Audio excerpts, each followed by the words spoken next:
Hi, this is Lee Garrett, and welcome to another edition of Screencasts Online. I recently covered the first part of a series on Teams, the communication and collaboration tool from Microsoft that has made remote working so much easier for individuals and companies alike. Now today I'm going to continue from the foundations that we laid in part 1 and look at a couple of the main reasons we need applications like Teams, namely communicating and file management, and we'll also be touching on some more configuration options to close off. Now, as ever, we have so much to cover in a small window, so let's get straight to it. Okay, in part 1 we looked at posts and how we can submit messages to channels for the benefit of others. However, what about more personal, direct messaging? Well, that's totally doable in Teams as well, and there are a variety of ways to do this. For now, I'm in the chat section here on the left, and I'll click on the Compose button in the top right here. A field appears that allows us to enter a name, an email address, a group, or a tag, and you can send this direct message to any of those. I'm going to send a message to Sheldon, I think, so I'll start typing his name, and then down here I'll start typing the message. Hey Sheldon, what's up? And enter to send. So Sheldon will receive that, and I'm signed in as him on another machine, hence the green symbol below his avatar, so I'll type a response. And we can see a message below here indicating that Sheldon is indeed typing a response. And his typically literal response appears. I'm not going to get involved in that. Instead, I'm going to look at sending another message instead and show you that you can add multiple recipients to a direct message. Now, this creates a group chat that only the members can see. So I'll add Michael and Morgan. Then if I click this chevron arrow, I can assign this little group a name, which will make it a lot easier in the future for seeking this particular chat out.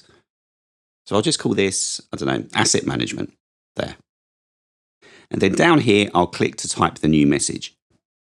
We can also see that the recipients have been replaced up here by the new group name. Now I'll type in a message. Don't forget those files, guys. And whilst we're covering files in the next section, when Michael and Morgan have completed the work required, they can upload the files directly to this chat. Every chat and every channel has a Files tab up here. And if I click, and then click Share, I can upload a file either directly from my OneDrive or another cloud storage provider, or from my computer directly. And they can do the same, which makes it easy to share files directly with specific people. Anyway, we will get to that very soon. But whilst we're in this group chat, what else can we do? Well, it's just like a mini channel really, in that we can add new tabs up here. And these provide application access, and the specifics of that are covered later. Then across to the right, we can make a video call between us, an audio call. We can invoke a screen sharing session as well. And the next section is on calls and screen sharing. So I'll just skip over these bits for now. We can reload the tab if it needs refreshing for some reason. And if we want to modify the members of the group, that's on the far right. Now the 3 members are listed, and we can add more people, or indeed we can leave the group. We can also, across here on the left, edit the group name. I'll just cancel that and move across to the left. So if we have multiple chats here, we can filter them either by name, or we can click these ellipses and filter by unread messages, by meeting chats, or by muted messages. So every meeting that you attend in Teams has an associated chat session invoked, which we'll see later when we schedule meetings. Now these chats are always stored in your chat section here, if you are a member, and they can be accessed.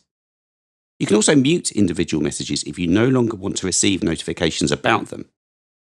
That's done from the individual message settings, and to get to those, we click on the message ellipses.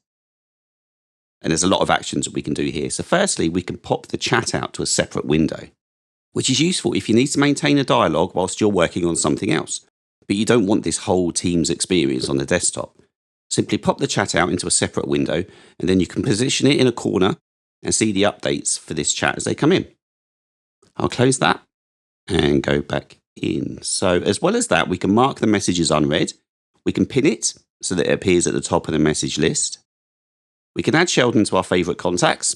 That's not happening. And we can mute, as mentioned earlier.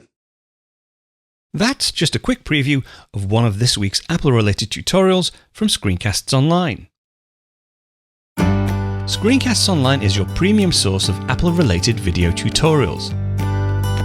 all of our members get access to brand new up-to-date tutorials each week, as well as unlimited access to our entire video archive full of Mac and iOS related tutorials. You can stream and download all of our videos on your Mac, iPad and iPhone, and even your Apple TV using the members-only Screencasts Online Apple TV app. Membership also includes a complimentary subscription to the digital Screencasts Online monthly magazine, published each month and packed with videos, articles, reviews, as well as hints and tips covering all aspects of the Mac, iPad, iPhone, and all of the other fantastic Apple products.